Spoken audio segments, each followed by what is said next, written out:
Are you wondering how to get a game on Steam? Maybe you're planning on creating a Steam page, but you have no idea what you need to do. No worries. I just recently made a Steam page for my new game, so I figured in this video I will go through everything you need to do to create a Steam page, and then at the end I will also give you a few tips on what you should focus on the most. Hi, my name is Auro. I'm a full-time indie game developer, creator of Mortal Glory, and currently working on a game called Chambers of Devious Design. On top of that, I also make these weekly YouTube videos sharing my experiences to help you on your own game dev journey. Okay, let's start with the topic, and let's start from the very beginning. The first step to creating a Steam page is to sign up your Steam account as a Steamworks developer account. You can use your own personal account for this, and in some cases that might be a good idea.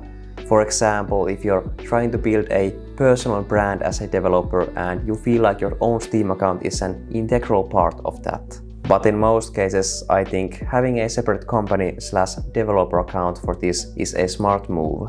At least that's what I did. Whichever you choose, you can still later on set your developer name as whatever you want, as your account name won't be visible on the Steam page. The developer and publisher names are separate things you can customize freely. But the account name will be visible on any Steam groups you are a part of, your Steam developer page, for example, and of course also on forums and wherever you can leave a comment. So it's good to give a quick thought to how you would like to present yourself and if you would like to have a separate account for that purpose. You might now also be wondering if you need to have a company to register as a developer on Steam. The answer is no. It is not necessary. You can just as well sign up as an individual and release a game without a company. There are benefits to having a company though.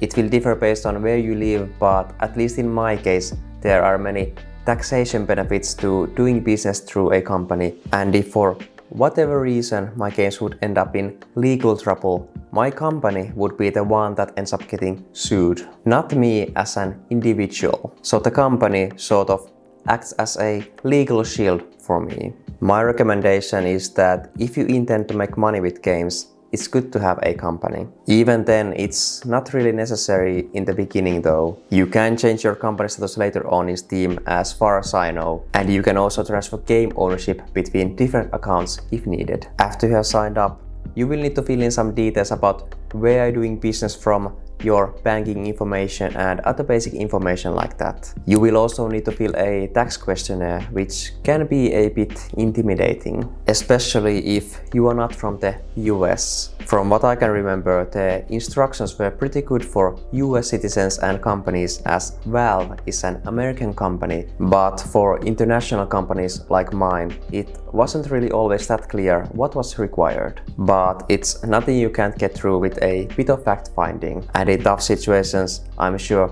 Steam support can also offer some help. Once you're done with these, you will need to pay the Steam Direct fee, which is $100. This is a fee that you will need to pay for every game you put on Steam. So 3 games would be $300. But the good thing is that you can actually get the fee paid back to you if your game sells more than $1,000. With the fee paid, you can now access the setup page for your game on Steam. There are many things you need to do before you can get a Steam page up, but luckily Valve has given a handy checklist for you of all those things. Most of them are quick to check off. The most time-consuming ones are the contents that will be visible on your Steam page, descriptions, pictures, etc. Let's take a closer look at what are the fields you need to fill. I could spend hours talking about this, so I try to give a quick look and not go too deep with the details. First, there are some basic details, setting names, linking your websites and socials if you want. Then you can fill in some keywords for your game to help out the algorithm a bit. After that, you need to tell which platforms your game will support and how demanding the game will be. Then you can set what it shows on the page as the release date. I would advise against setting something vague like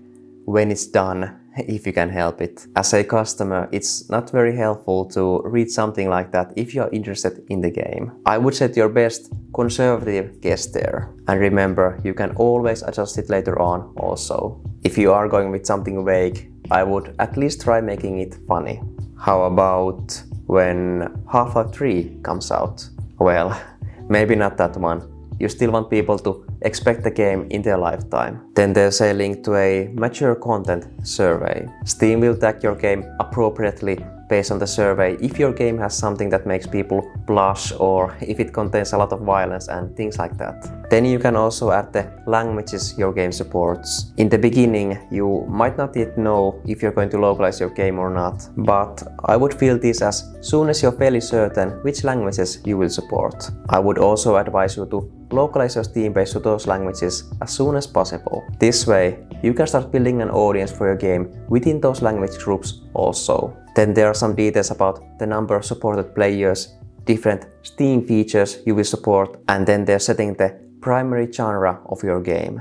You should pick a genre that fits your game, but personally, I don't think this has a big effect on anything. I could be wrong, but that's just my hunch. It's shown on top of your Steam page, but that seems to be about it. Your game will still be shown on other genre pages also if you tag it properly. Speaking of tagging, that's the next section, and that is actually a very important thing to get right. You can add 20 tags to your game and you should use all of them. Steam will then use them to try and show your game across their site to players that are usually interested in games with those tags. If your game has tags that don't describe it well, your game is likely to be shown to the wrong customers and you will lose sales because of that. You can add the tags with a tagging wizard tool that Steam recently added, but you can also do it manually on the game's Steam page. There's a lot I could say about tags, too much for this video. Maybe I will make a separate video about them in future. But to give you some quick tips,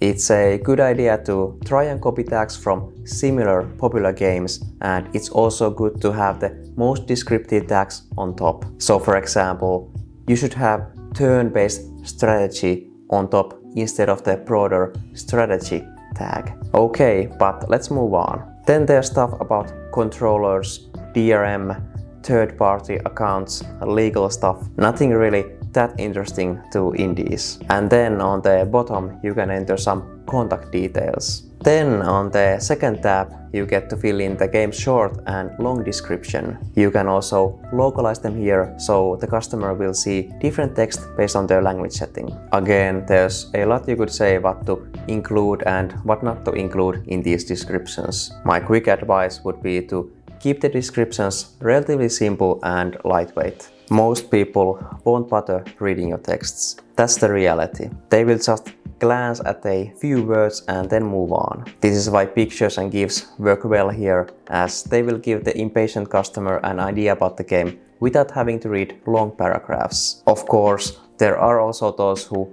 dislike GIFs and like reading long texts, so it's a balancing effort and can depend on your target audience. On this tab, you can also add info about any awards or reviews if your game has those. Then on the next tab you can add age rating details if your game has those. Most indies probably won't, but you should at least answer a short survey here so the game can be sold in Brazil. Then there's a separate tab for early access stuff. I don't really have anything to say about that as I haven't used the feature. Then on the next tab we get to the graphical assets. There's a bunch of differently sized images you will need to submit before you can get your Steam page online, so prepare to spend a fair bit of time putting these together. But it's good to put the time and effort into making sure these look nice, as they will be a big factor in whether players will enter your Steam page or not. I'll probably make a separate video to give some more in-depth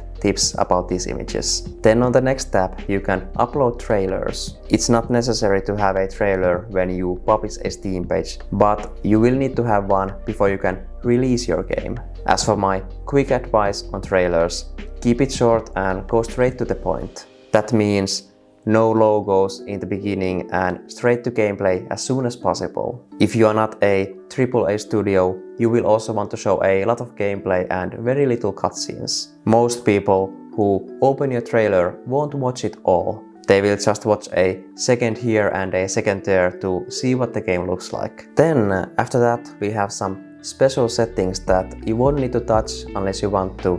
And the last tab is simply for publishing any changes you have recently made. If you go back to look at the requirement list, you can notice that we have crossed off most of the things on that list by going through the pages I just showed you. Now just set a release date for your game, which you can edit later on, by the way, and then navigate yourself to the community assets section to add a few more images. Then as the final task, you'll need to go to the installation tab and add an icon for your game. There are lots of other settings also on this and the other tabs, but they are more for managing the actual game, so you won't need to touch them at this point. When you have uploaded the icon, congratulate yourself as you are done for now. Your page is not quite ready yet to be published, but you are close. You still need to set your page as ready for approval, after which Valve will take a look within a few days and then either ask you to change some things or they will give the page their approval and you can then publish the page at any point you want.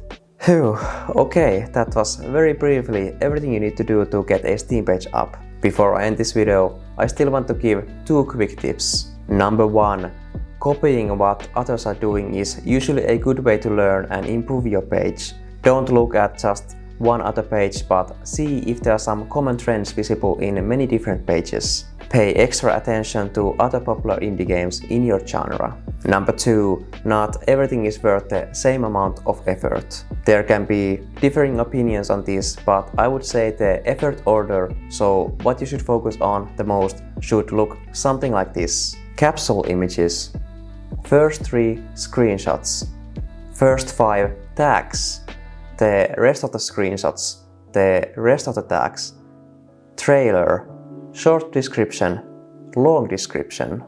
So the things on top of that list are the most important in my opinion. Why?